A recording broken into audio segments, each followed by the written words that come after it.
Hello, I just want to talk today about maybe some little tidbits, a little more on Champion Iron Bobcat, and a little bit on Jack Kelly and a few of the people that I had the pleasure to meet and the dogs. First of all, I want to talk about Gaines Fargo. He was a dog years ago, two-time winner, one-time loser. There's a story behind the loss, but I don't want to get into it. You could probably find it out there, and who knows, if he shouldn't have lost or he really lost or whatever. But he was a good dog nonetheless. Back then, just because a dog lost didn't mean it wasn't any good. It just lost to a better dog. But one of the things on him that I always wondered years ago is I heard that Champion Turtle Buster wasn't actually his sire. And I'd heard and I had read a few places his real sire was Champion Paladin. I think that was a Carver dog. And I know years ago, speaking with Mike about it, Mike Norrod, he said he was off a brother to Champion Paladin. Now, I know I would have asked him what was the brother's name, but I can't remember. That it's been so long ago. I wished I would have wrote it down or something. But there's just a little tidbit if you have Turtle Buster dogs. The Red Devil with Turtle Buster in there. If Fargo's back in there, then it's possible his sire is not Champion Turtle Buster, that it might be a brother off of Champion Paladin. Pardon me. Also, I wanted to say that about probably about 10 years ago or so, I had the opportunity to meet a protege of Kenny Gaines. Of course, Kenny's passed on, so this person was elderly. I'd actually gave this person and their spouse a few dogs that I'd met through a buddy of mine. And while talking to this person, I said, it's cool you got to be a protege of Kenny and learn and get to see them dogs.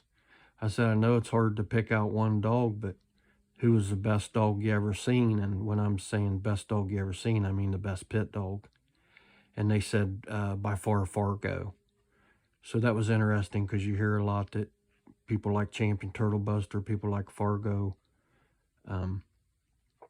There was a few others that I know of, I heard was good, but I won't mention them because I don't know they're a marquee dog that people would know, or a newcomer certainly wouldn't have heard probably that, what the good ones were. But to me, that was interesting because Kenny had a lot of good ones, and to hear that, it was just cool. And I expected that. I expected it to be him or Champion Turtle Buster, and there was 2 or 3 others I was wondering would come up. Another little tidbit I wanted to give out to anybody that, newcomers have done their research and have the Red Devil dogs or Red Devil Turtle Buster or just Turtle Buster. Of course, Mike, like a lot of breeders, had more than just, he's known for the Red Devil dogs, but he had Boudreaux dogs, he's had Patrick dogs, he had Creed dogs, Red Boy dogs. I think he even told me he had some Carver dogs years ago. But of the Boudreaux stuff he had, I remember seeing a dog of his, that really nice looking dog. I think his name was his sire was Czech. Brutus, I think, was his name. Really good looking dog. But just a little tidbit from that, most people familiar with the Boudreaux dogs are familiar with Eli and Eli Jr., Bully Son, Brindy. And his favorite was the Bow's Blood, which is kind of cool because if you hear interviews with Mr. Boudreaux, one of his favorite dogs, he says, was either Blind Billy or the Bose dog. So that was just a little tidbit to throw out there. And I also had some different dogs. I not being able to have a real big yard. I didn't want a bunch of different lines. Just because of financially, I would have loved to have a bunch. But like I said, I mainly had the Red Devil, of course, mixes of Red Devil, Red Boy, mixes of Red Boy, heavy Red Boy, and a little bit of Red Devil, Red Boy, Turtle Buster Tramp. At one time, I got a hold of a couple Carver Boudreaux dogs that I was really excited about. I didn't think they would click with my Red Devil dogs, but I might have tried one breeding, but they didn't work out for me. And it was actually off of a Champion, heavy Carver Boudreaux and some Bolio in there, which Bolio was Carver. And I was really excited to get them, but both of them didn't work out. And then at one time, I got a pup from a friend that was, from a friend of a friend. And it was the old Ed Crenshaw breeding. Now, I can't remember if that was on the top or the bottom. It was pure Ed Crenshaw. And then I want to say maybe the bottom, and then the top was Boudreaux. It was a 6-bit stuff, real heavy 6-bits. And I was excited as heck to get that. And, wanted to maybe get another dog with either the Boudreaux stuff or try to breed it back to the old Ed Crenshaw stuff. And he didn't work out. So, real pretty little red dog. He's a little squatty dog, probably about 32 pounds. Good looking, beautiful dog, good disposition. But he wasn't worth a dime. But that's why I just really stayed with the Red Devil and the... I like the pure Red Devil the best, but it had been bred so long, you needed to put an outcross in there. So that's why I went with the Champion Gambler Red Devil stuff, where it was 3/4 Red Devil, 1/4 Red Boy. And then, of course, later at the end, I went to the Turtle Buster and Turtle Buster Tramp stuff, which I really loved. With these dogs, well, let me get into Champion BobCat real quick before I get into a few people that I got to meet. I said on one video that Champion BobCat got his championship beating Slasher, excuse me. That wasn't true. I think Mike told me at one time that he had 4 unofficial wins that wasn't reported. So I don't know if that's what I was referring to or what. Again, this is stuff that was talked about years ago, and you're not always real accurate. So I don't know if maybe he was officially or unofficially, his 3rd or 4th win was against Slasher or not, but his official championship and official, I don't want to get real deep into it because those days are gone, but you just had to have a name referee. You had to have people sign off on it as witnesses that was known in the Bulldog community, and that's what made it official, that people from the other camp were known, your camp was known, the referee was known. So his official championship, he beat Sims Tanner in 35 minutes, and that was catch weight. He beat Brenner's Warrior at 1 hour and 2 minutes, and that was at 51 pounds. And then for his official championship, he beat Roberts Bubba in 39 minutes, and that was also at catch weight. A lot of his was at catch weight. But I just wanted to verify that because in one video I did with him and Champion Iron Bear and their sire Champion Iron Spike ROM, I had said that he beat Slasher, winning his championship, and I just wanted to correct that because I'd remembered that wasn't the case.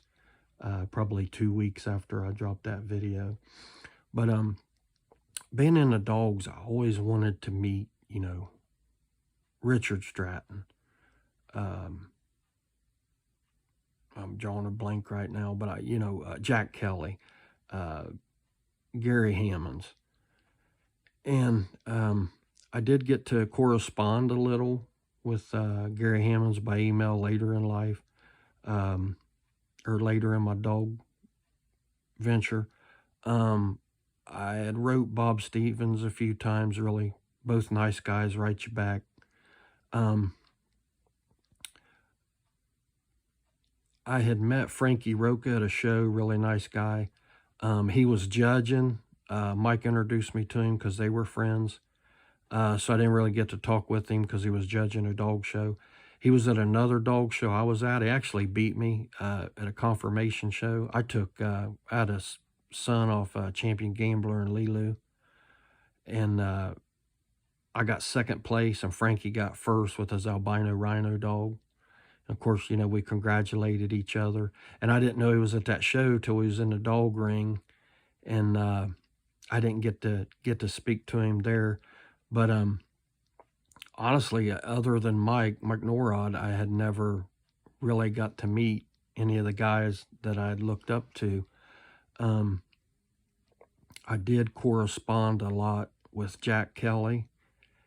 And I know at one time, I was off work for 6 weeks. I had an inguinal hernia, and I just got operated on, and I thought, I think I'm going to drive down to Georgia and meet him. Now, I wouldn't have done that unannounced because when Jack wrote me, he just sent his address. He quit after a few letters. He just sent his, his address, not the P.O. box. And I thought about writing him saying, hey, would never come down unannounced. I'm on vacation, so to speak. I'm going to drive down there. Will you give me a little cafe you'd like? Let me know the address. I'm going to go there and have coffee. And if you feel like meeting me, I'd love to meet you and talk dogs for an hour. But I didn't go with it because I'm not a forward person, but I wanted to meet Jack so bad, just like I, wanted to talk with Frankie and other guys I would have liked to meet. And Kenny Gaines, I wanted to meet him. But a lot of the bloodlines I had too, some of the